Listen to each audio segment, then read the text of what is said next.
Hello student, आज मैं chemistry के टॉप 25 क्वेश्चन करने जा रहा हूँ, जो कि आपके एग्ज़ाम के लिए बहुत ही इंपॉर्टेंट बताऊँगा। ये सेट 1 है, ऐसे सेट वाइज करके मैं बताऊँगा और 10 सेट होगा। तो आपका ये सेट सबसे इम्पोर्टेंट है। आप 10 सेट को देखें और आप जो केमिस्ट्री का 50% है वो 50% आपके पास मार्क्स आप गेन कर पाएंगे। तो चलिए इस वीडियो को शुरू करते हैं। ये पहला क्वेश्चन है इस वीडियो का। पहला क्वेश्चन, ए तथा बी तत्वों से बना एक यौगिक का संरचना क्रिस्टलीकृत होता है जिसमें ए घन के कोनों पर तथा वाई के परमाणु फलक केंद्रों पर अवस्थित है। इस यौगिक का सूत्र क्या होगा? तो इस यौगिक का जो सूत्र है दोस्तों AB3। कौन नंबर इसका सूत्र होगा, अरे सॉरी, इसका आंसर होगा। तो चलिए इसका अगला क्वेश्चन है, अगला क्वेश्चन की ओर चलते हैं। अगला है, किसका क्वथनांक 1 वायुमंडलीय दाब पर सबसे अधिक होता है? किसका जो क्वथनांक है 1 वायुमंडलीय दाब पर सबसे अधिक होता है? तो इसका राइट आंसर होगा बी 0.1 m BaCl2। एम जो है मोल, एम का होगा, एम का मतलब मोल है, MOLE, 0.1 मोल BaCl2। तो अगला क्वेश्चन है थर्ड नंबर, फैराडे के विद्युत विच्छेदन का द्वितीय नियम संबंधित है। फैराडे का जो है विद्युत विच्छेदन का द्वितीय नियम किससे संबंधित है?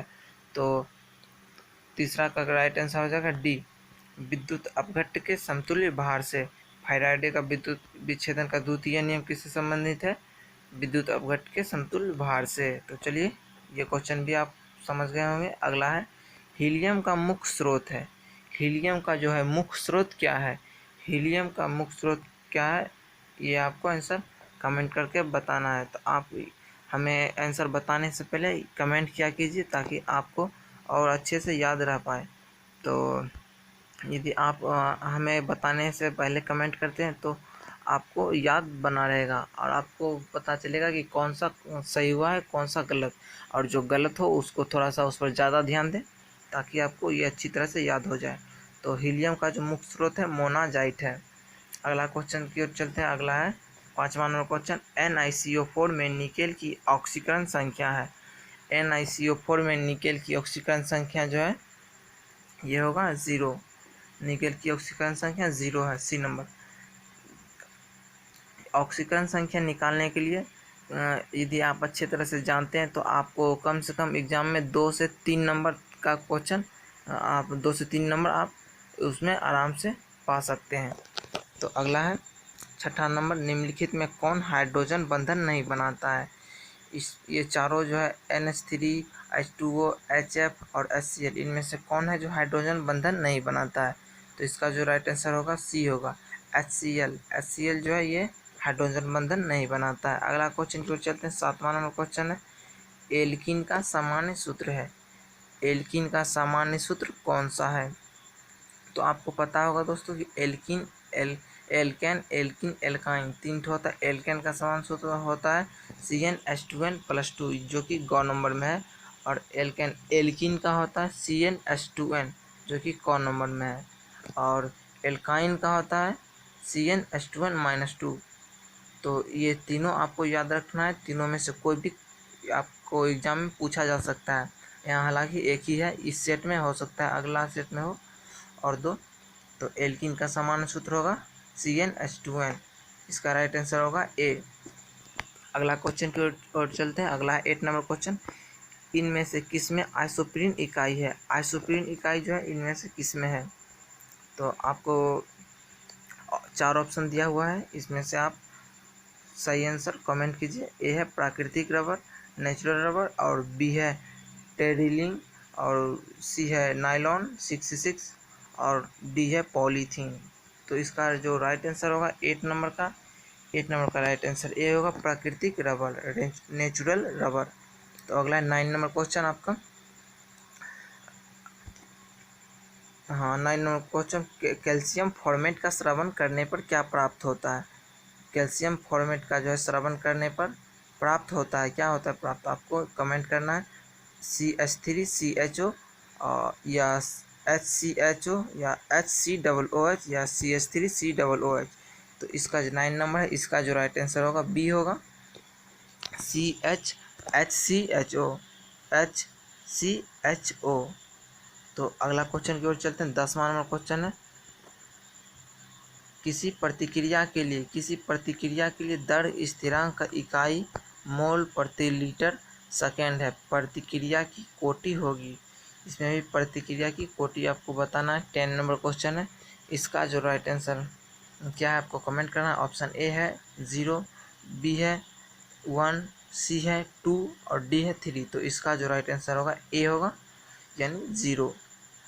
सेल प्रतिक्रिया स्वतः होती है जब, सेल प्रतिक्रिया स्वतः कब होती है? तो इसका आपको राइट आंसर कमेंट करना है।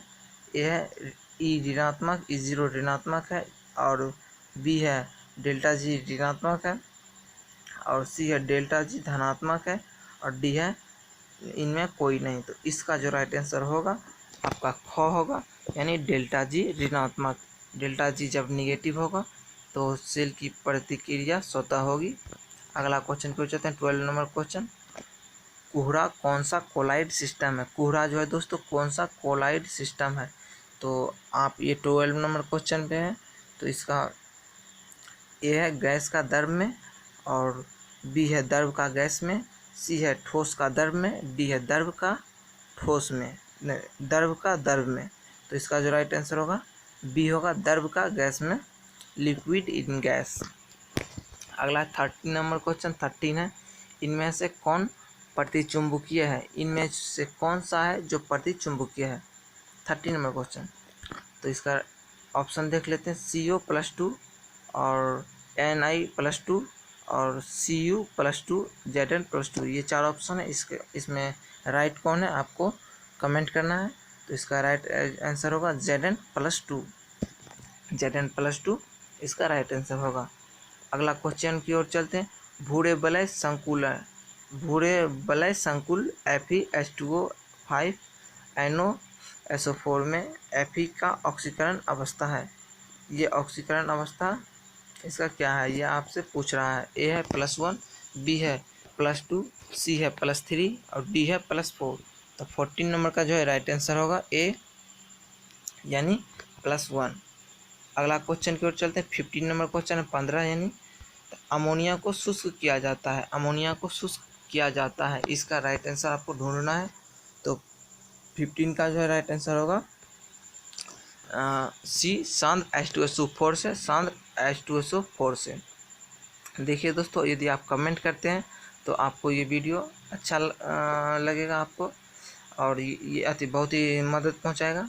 क्योंकि यदि कमेंट करते हैं तो आपको पता रहेगा कि ये गलत हुआ या सही। तो गलत जो होगा उसको आप थोड़ा सा जोर दे के याद करेंगे तो आपको याद हो जाएगा।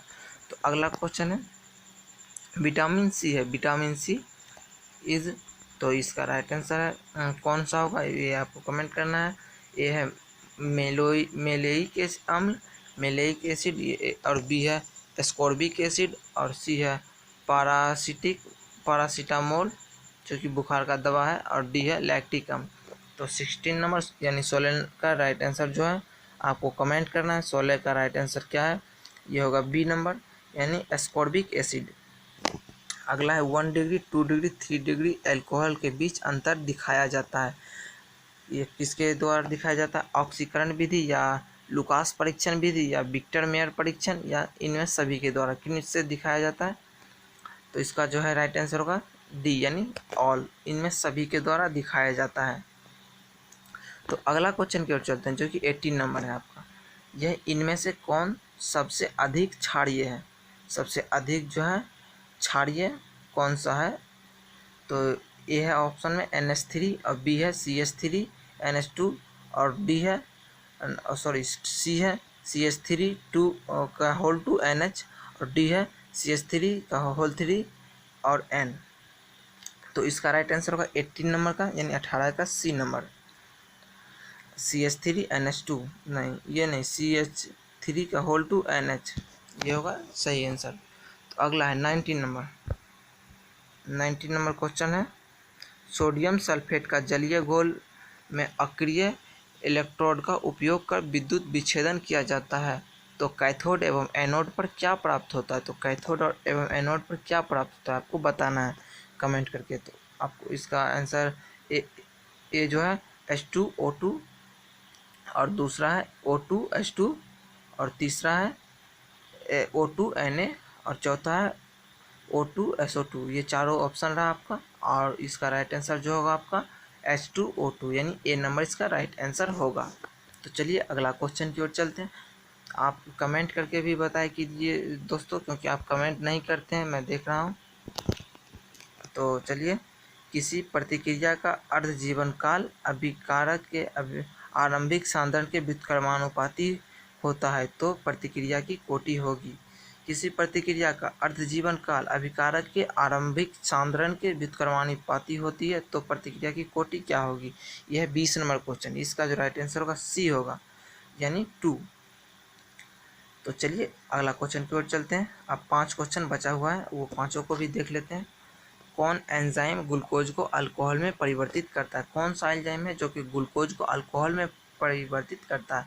यह ए है मेटलर्जी, और बी है डायस्टेरेज, और सी है जाइमेज, और डी है इन्वर्टेज। इसका राइट आंसर कौन सा है देखते हैं। इसका राइट आंसर होगा जाइमेज। आप दोस्तों आप कमेंट भी क्या कीजिए, आप कमेंट नहीं करते हैं तो फिर आपको दिक्कत हो जाएगी, आपको अच्छी तरह से याद नहीं होगी। यदि आप कमेंट करते हैं तो आपको अच्छी तरह से याद हो जाएगी। ठीक है, तो अगला क्वेश्चन है, बेंजीन में NH2 समूह है। बेंजीन में जो NH2 समूह है, यह है 22 नंबर क्वेश्चन। ए है ऑर्थो डायरेक्टिंग, और बी है मेटा डायरेक्टिंग, सी है ऑर्थो एवं पारा डायरेक्टिंग, और डी है पारा डायरेक्टिंग। तो इसका जो राइट आंसर होगा सी होगा। 22 नंबर क्वेश्चन का सी होगा, ऑर्थो एवं पारा डायरेक्टिंग। अगला क्वेश्चन पर चलते हैं। एल्कोहल के एस्टरीफिकेशन का क्रम है। एल्कोहल जो है इसका एस्टरीफिकेशन का क्रम है, तो इसका 23 नंबर क्वेश्चन है। ये 23 का आंसर होगा B, 1 degree greater than 2 degree greater than 3 degree. तो अगला क्वेश्चन की ओर चलते हैं, जो कि है 24 नंबर क्वेश्चन। सामान्य ताप एवं दाब पर किसी गैस के 1 मोल का आयतन पूछ रहा है, 1 मोल का आयतन। तो यह है 24 नंबर क्वेश्चन। इसका जो राइट आंसर होगा 22.4 लीटर, 22.4 लीटर होगा। अगला है और लास्ट क्वेश्चन ये है 25 नंबर, कौन ताप द्वारा प्रभावित नहीं होता है। तो यह 25 नंबर क्वेश्चन, कौन ताप द्वारा प्रभावित नहीं होता है। ए है सामान्यता, बी है मोललता, और डी है मोलरता, और सी है मोललता, और डी है फॉर्मूलता। तो इसका जो 25 नंबर क्वेश्चन का होगा राइट आंसर बी, मोललता जो है ताप द्वारा प्रभावित नहीं होती। दोस्तों आप कमेंट करके जरूर बताएं आपको ये वीडियो कैसा लगा, और यदि आपको वीडियो अच्छा लगा तो आप वीडियो को लाइक करें और इस चैनल को सब्सक्राइब भी कर लें, ताकि आपको इसका नोटिफिकेशन मिल सके। मैं ऐसे ही 10 सेट लाऊंगा, 10 सेट, और मैं फिजिक्स, केमिस्ट्री, बायोलॉजी और हिंदी, इंग्लिश सभी पर क्वेश्चन सभी का मैं वीडियो बनाऊंगा। तो आप चैनल को सब्सक्राइब कर लें और इस वीडियो को लाइक करें, और लाइक करें आपको आपके मन के ऊपर निर्भर है। यदि आपको अच्छा लगा हो तो आप लाइक ज़रूर ही कर दें, लेकिन और इस चैनल को सब्सक्राइब करना ना भूलें दोस्तों, और कमेंट में ज़रूर बताएं ये वीडियो कैसा लगा हो। थैंक यू, आज के लिए इतना ही। जय हिंद, जय भारत, मिलते हैं अगले वीडियो में।